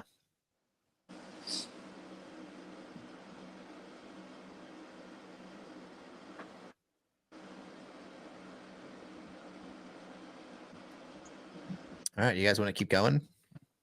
Yeah, I'm good to go. Yeah. All right. Yeah, I'll read this one. Matthew 27. Jesus delivered to Pilate. When morning came, all the chief priests and the elders of the people took counsel against Jesus to put him to death. And they bound him and led him away and delivered him over to Pilate, the governor. Judas hangs himself. Then, when Judas, his betrayer, saw that Jesus was condemned, he changed his mind and brought back the 30 pieces of silver to the chief priests of the elders, saying, "I have sinned by betraying innocent blood." They said, What is that to us? See to it yourself." And throwing down the pieces of silver into the temple, he departed and went and hanged himself. But the chief priest, taking the pieces of silver, said, "It is not lawful to put them into the treasury, since it is blood money." So they took counsel and brought with them the potter's field as a burial place for strangers. Gosh, these guys are awful. They still think they're high and mighty. Therefore, that field has been called the field of blood to this day. Then was fulfilled what had been spoken by the prophet Jeremiah, saying, "And they took 30 pieces of silver, the price of him on whom a price had been set by some of the sons of Israel, and they gave them for the potter's field, as the Lord directed me." Jesus before Pilate. Now Jesus stood before the governor, and the governor asked him, "Are you the king of the Jews?" And Jesus said, "You have said so." But when he was accused by the chief priests and elders, he gave no answer. Then Pilate said to him, "Do you not hear how many things they testify against you?" But he gave him no answer, not even to a single charge, so that the governor was greatly amazed. The crowd chooses Barabbas. Now, at the feast, the governor was accustomed to release for the crowd any one prisoner whom they wanted. And they had a notorious prisoner called Barabbas. So when they had gathered, Pilate said to them, "Whom do you want me to release for you, Barabbas or Jesus, who is called Christ?" For he knew that if it was out of envy that they had delivered him up. Besides, while he was sitting on the judgment seat, his wife sent word to him, "Have nothing to do with that righteous man, for I have suffered much because of him today in a dream." Now the chief priests and the elders persuaded the crowd to ask for Barabbas and destroy Jesus. The governor again said to them, "Which of the two of you do you want me to release for you?" And they said, "Barabbas." Pilate said to them, Then what shall I do with Jesus, who is called Christ? They all said, Let him be crucified. And he said, Why? What evil has he done? But they shouted all the more, Let him be crucified. Pilate delivers Jesus to be crucified. So when Pilate saw that he was gaining nothing, but rather than a riot was beginning, he took water and washed his hands before the crowd, saying, I am innocent of this man's blood. See to it yourselves. And the people answered, His blood be on us and on our children. Then he released for them Barabbas, and having scourged Jesus, delivered him to be crucified. Jesus is mocked. Then the soldiers of the governor took Jesus into the governor's headquarters, and they gathered the whole battalion before him, and they stripped him and put a scarlet robe on him, and twisting together a crown of thorns, they put it on his head and put a reed on his right hand. And kneeling before him, they mocked him, saying, Hail, the King of Jews! And they spit on him, and they took the reed and struck him on the head. And when they had mocked him, they stripped him of the robe and put his own clothes on him and led him away to crucify him. The crucifixion. As they went out, they found a man of Cyrene, Simon by name. They compelled this man to carry his cross. And when they came to a place called Golgotha, which means place of a skull, they offered him wine to drink, mixed it with gall, but when he tasted it, he would not drink it. And when they had crucified him, they divided his garments among them by casting lots. Then they sat down and kept watch over him there. Over his head they put the charge against him, which read, This is Jesus, the King of the Jews. Then 2 robbers were crucified with him, one on the right and one on the left. And those who passed by derided him, wagging their heads and saying, You who would destroy the temple and rebuild it in 3 days, save yourself. If you are the Son of God, come down from the cross. So also the chief priests with the scribes and elders mocked him, saying, He saved others. He cannot save himself. He is the King of Israel. Let him come down now from the cross, and we will believe him. He trusts in God. Let God deliver him now, if he desires him. For he said, I am the Son of God. And the robbers who were crucified with him also reviled him in the same way. The death of Jesus. Now from the 6th hour there was darkness over all the land until the 9th hour. And about the 9th hour Jesus cried out with a loud voice, saying, Eli, Eli, lema sabachthani? That is, my God, why have you forsaken me? And some of the bystanders hearing it said, This man is calling Elijah. And one of them at once ran and took a sponge, filled it with sour wine, and put it on a reed and gave it to him to drink. But the others said, Wait, let us see whether Elijah will come to save him. And Jesus cried out again with a loud voice and yielded up his spirit. And behold, the curtain of the temple was torn into 2 from top to bottom, and the earth shook, and the rocks were split. The tombs also were opened, and many bodies of the saints who had fallen asleep were raised, and coming out of the tombs after his resurrection, they went into the holy city and appeared to many. When the centurion and those who were with him, keeping watch over Jesus, saw the earthquake and what took place, they were filled with awe and said, Truly, this was the Son of God. There were also many women there, looking on from a distance, who had followed Jesus from Galilee, ministering to him, among whom were Mary Magdalene and Mary, the mother of James, and Joseph, the mother of the sons of Zebedee. Jesus is buried. When it was evening, there came a rich man from Arimathea, named Joseph, who also was a disciple of Jesus. He went to Pilate and asked for the body of Jesus. Then Pilate ordered it to be given to him. And Joseph took the body and wrapped it in a clean linen shroud, and laid it in his own new tomb, which he had cut in the rock. And he rolled a great stone to the entrance of the tomb and went away. Mary Magdalene and the other Mary were there, sitting opposite the tomb. The guard at the tomb. The next day, that is after the day of preparation, the chief priests and the Pharisees gathered before Pilate and said, "Sir, we remember how that impostor said while he was still alive, 'After 3 days I will rise.'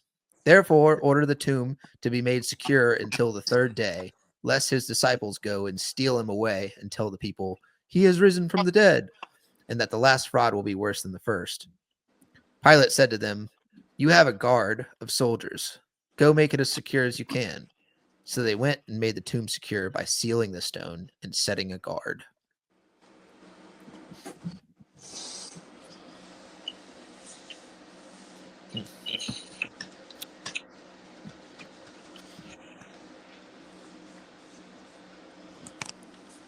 Could you imagine seeing that?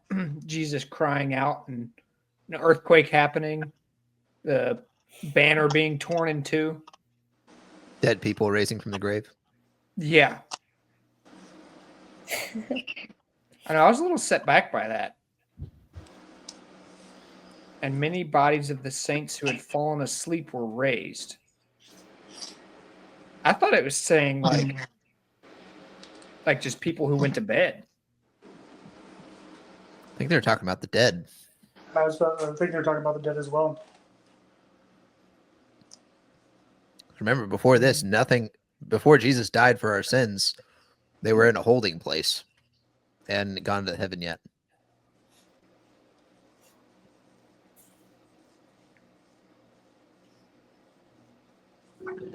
Especially with how all those people in the crowd the whole time are just like pointing up at him, being like, "Nah, this guy's just full of it." And then like every time they're questioning him, he's not really giving them an answer. And then finally, he spoke in tongues, like the ancient tongue, to cry out for his father, and then he just screams and the earth shakes. Like, can you I think he imagine? was just Like, I speaking can't. Hebrew. Eli, Eli, lema sabachthani.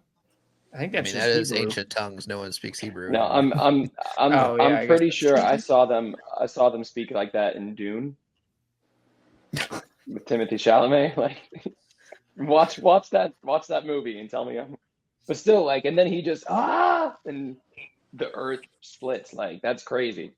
Yeah, Yeah, and then all the imagine, like- people that were mocking him walking by are like, "Holy crap, this guy is God."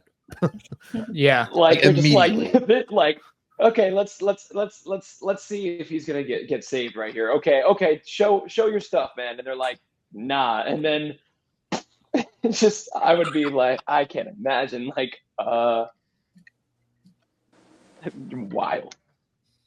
wild, dude. No. Bless you. Thank you. Yeah.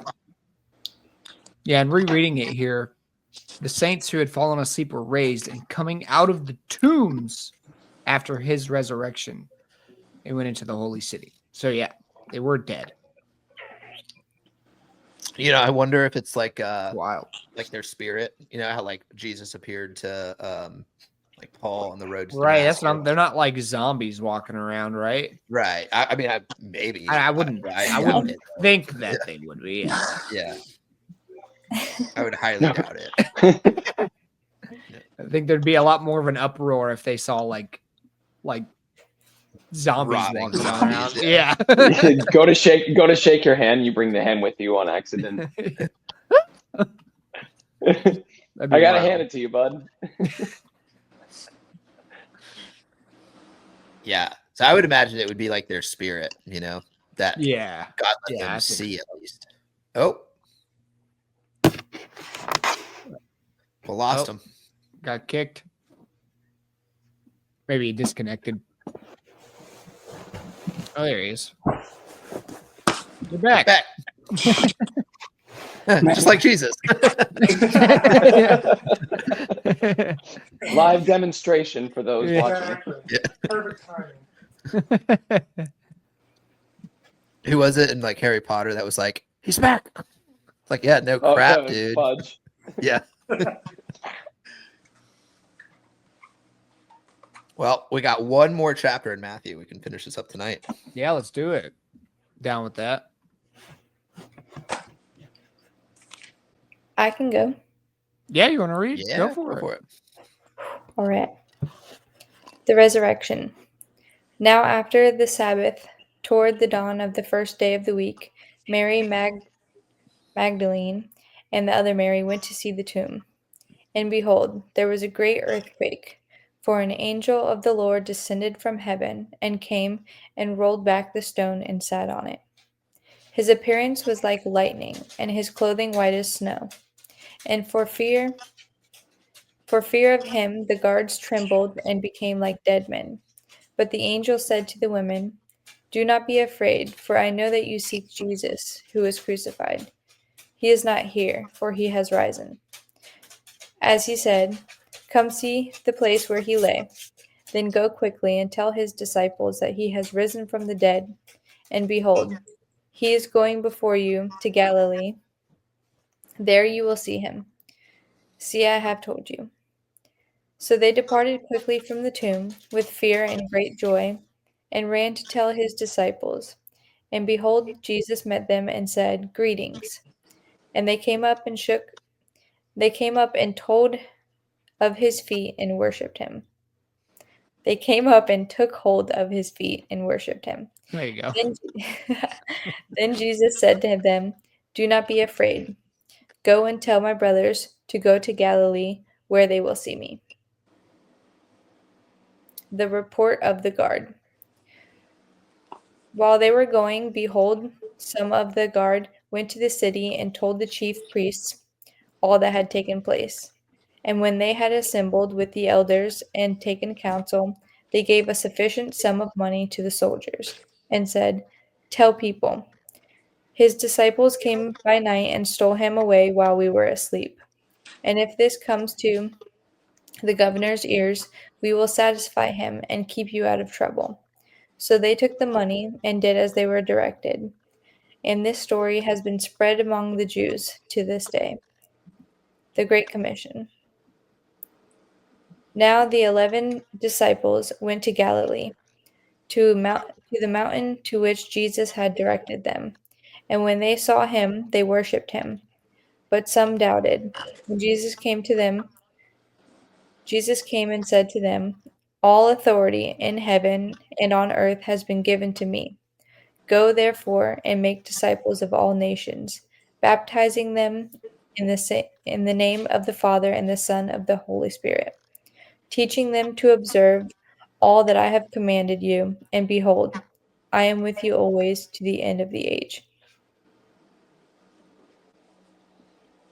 Nice.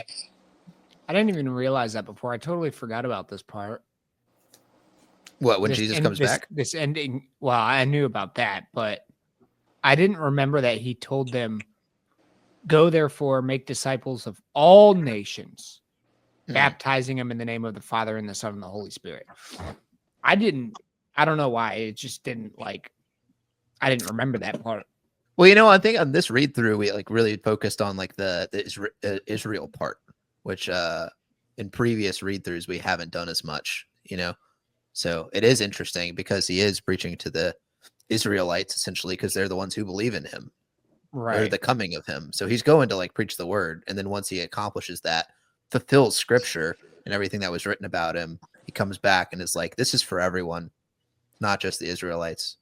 Yeah. Yeah, I do find that really interesting. I also find it interesting that the point of the centurions who were, or the soldiers who were charged with going and spreading the rumor that his disciples came and took him out of the tomb. And that's why the Jews believe that to this day he wasn't actually the Son of God. Or that's one of the reasons they don't believe it or whatever. They believe he was like a prophet, right? But not the Son of God. Right.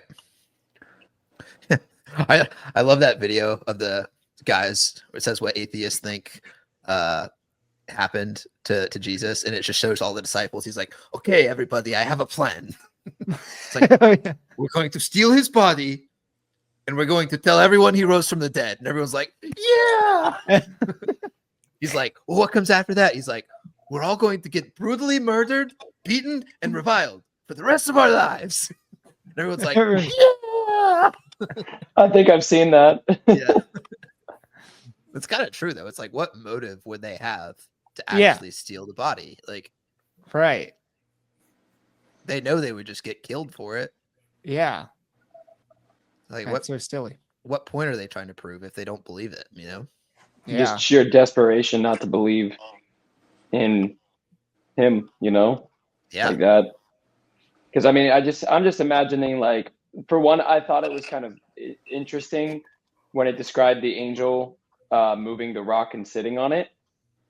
Like, is all these times that angels appear, there's always like the line where they have to say, "Don't be afraid," right? So I'm sure that even if they have like human-looking features, they're giving off like an aura of power that just makes you want to be afraid. And just the visual of the angel, like when it says sitting on the rock, just like coming in like that flash of light and lightning and just sitting on the rock, like, yeah, no, he's not in there, like dangling their feet, like, don't be afraid, come take a look where he used to lay.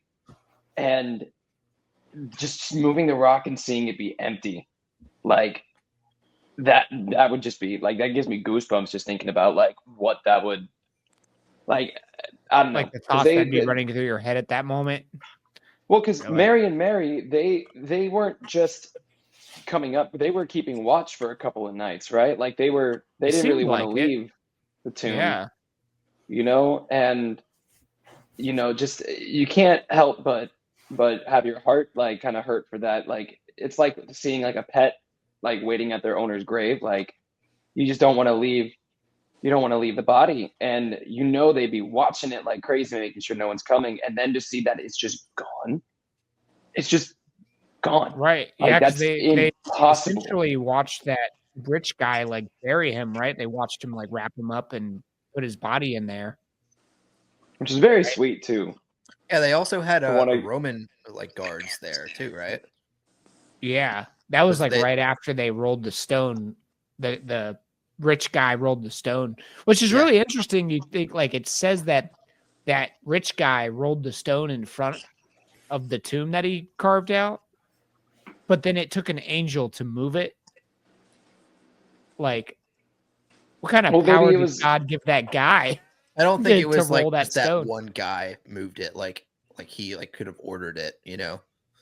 I Or guess. even like, I still, built my like, house. Say that. Does that mean that I Where it personally could- just built my house, or does that mean I probably just hired a bunch of like a construction crew to come build my house? Yeah, that's true. It- I don't know, but that's just the also, way it was think worded. about- Didn't seem like that. It said that he carved out the tomb from the wall, from the rock, and you know, it's like where maybe the way that the rock that covers the tomb was shaped is that it's easy to push in, but once it's locked in, the way that the rest of the rocks are sitting, it's impossible to really get out on your own. That's a good possibility too. Yeah. You know, I wasn't very good at those circle and square games as a kid, so I'm sure that'd be enough to get the Centurions stumped too. I don't know. I Sorry, kinda guys, felt- I'm tired.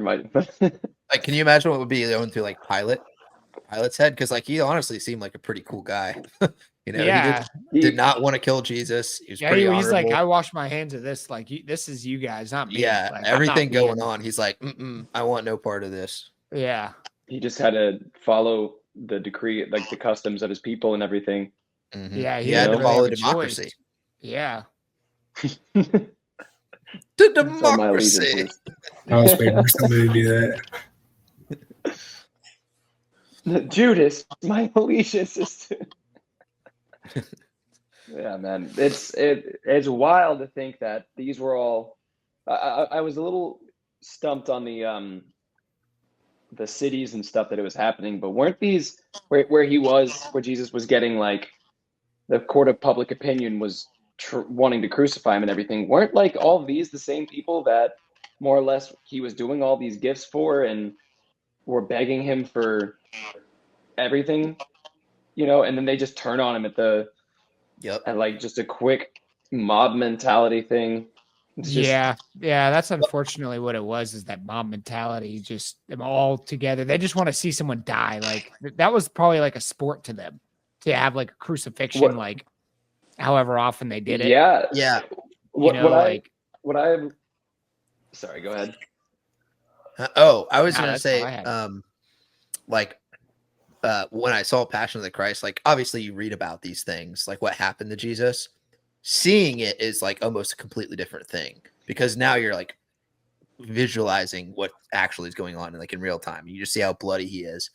And it made me kind of realize something is that when God finally did send himself down to earth in human form, God didn't come down and just like go around parading himself as God. And it's like, hey, go worship me. He didn't do any of that. He came down and was like, hey, come here. You're in pain. Let me help you. And he went around, and that's all he did is he healed people, and he taught people how to be wiser in the world. Yep. And so he was teaching wisdom and healing people, and that's all he was doing. And because of that, they put him to death. And it also just goes to show like humanity's wickedness as a whole as well. To just like even further like the point about like humanity is wicked and needs a way to be saved. Because all he did was good on this earth. And yet humans chose to kill him. Yep. So it's like furthering his standpoint of why he needs to come. Right.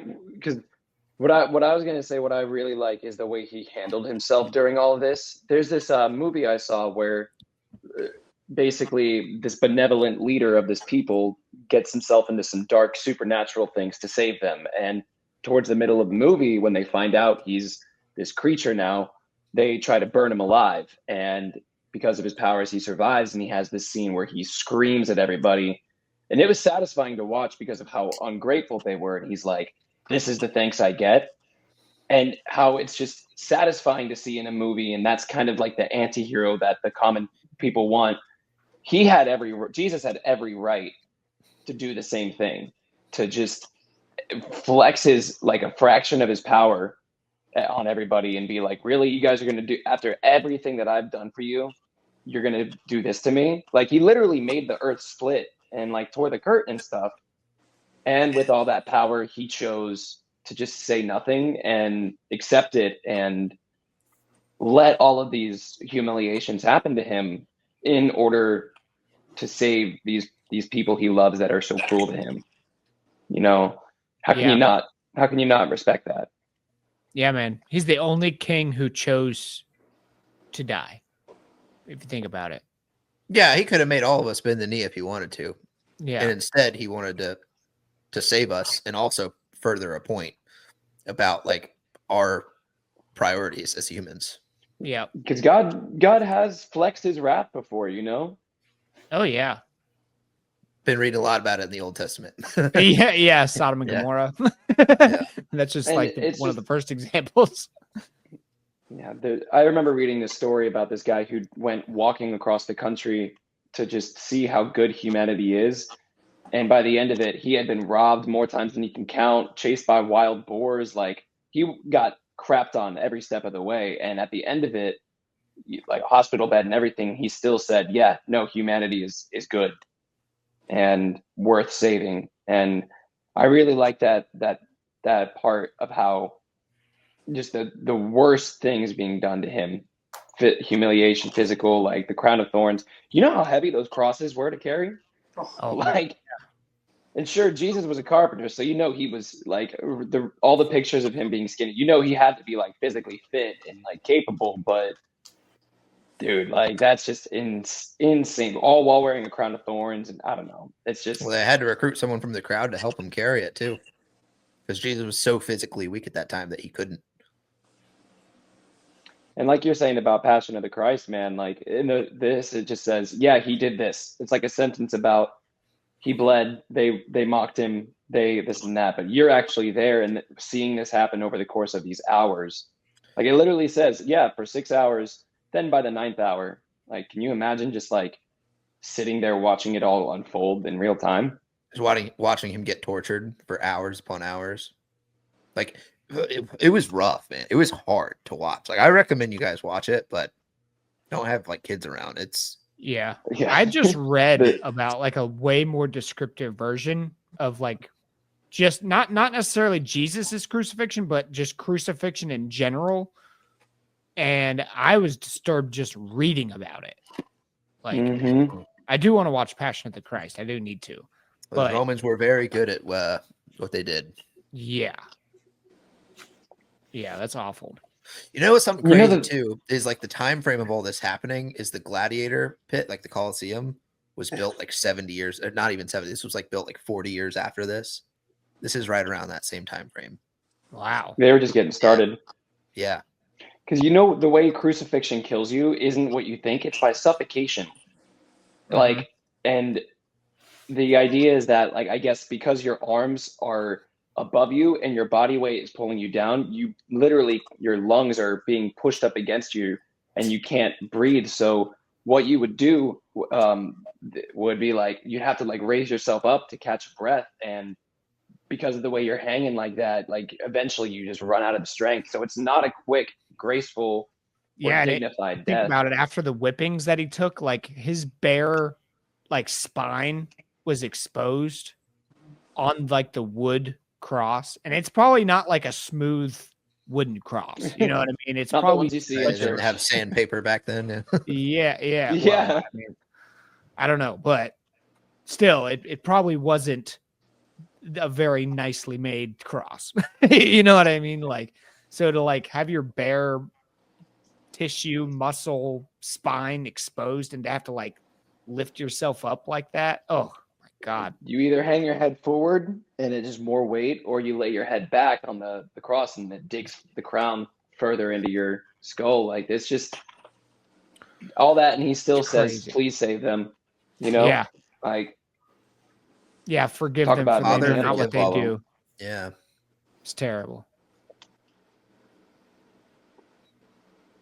but it just goes to show you. But Yeah. and then he was resurrected, came back to life, and saved all of us. Yeah. Nope. So Yeah, thank you, when he came- Jesus. Thank you, Jesus. He comes back and he's like, I missed 3 days of bicep, tricep, supersets. Who's coming to train? Scoliosis. It's like, you know, he was looking down on that fateful day and he said, "Do any of these guys even lift?" Reps for Jesus. He didn't turn water into wine or walk on water. He turned water into pre-workout and he walked on rubber mats.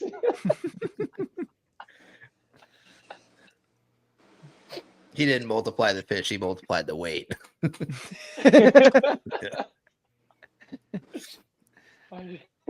Well, on that note, I think it's a good time to end it. So Yeah. God bless y'all. Actually, Thank well, you. yeah, I do want to that's fine. ask you guys. So for next week's study, we're going to be starting a new book. Do we want to go with Mark, which is the one right after Matthew, and read more about Jesus, or we can go to like some of the letters maybe? I want to get your guys' opinion. I think we should do Mark because there was a lot of people who missed certain weeks, and it's the same account of what happened, but from a Yeah, different just point very of view. slightly different, like a slightly different perspective. Yeah. Yeah. Different So I would like to come on it Yeah. fresh like that. Okay. That works for Plus, me. I really like reading. I like reading his parables. Yeah. Yeah. I like reading, Reading the way about he Jesus speaks. is the way to go. Yeah, reading about Paul is sometimes a little discouraging because he's so harsh. Yeah. We all know a guy named Paul. It's a little too harsh. It's always a Paul. But yeah, I'm down with Mark. Okay, cool. That works for me. Marky Mark and the Funky Bunch, man. Mackie Do it. Mac. All right. Well, thank you guys for Hey. joining us today. I really appreciate it. Yeah, Thanks for you guys having coming. us. Thank you. Of course, anytime. Hopefully, Hey, we'll see y'all it's next Mark week, Wahlberg. right? Thank you. All right. See y'all next Thank week. you. Bye. Love God you. bless, Love you guys. guys. God Love bless you. y'all. Make sure you go work out. All right. It's Marky Mark.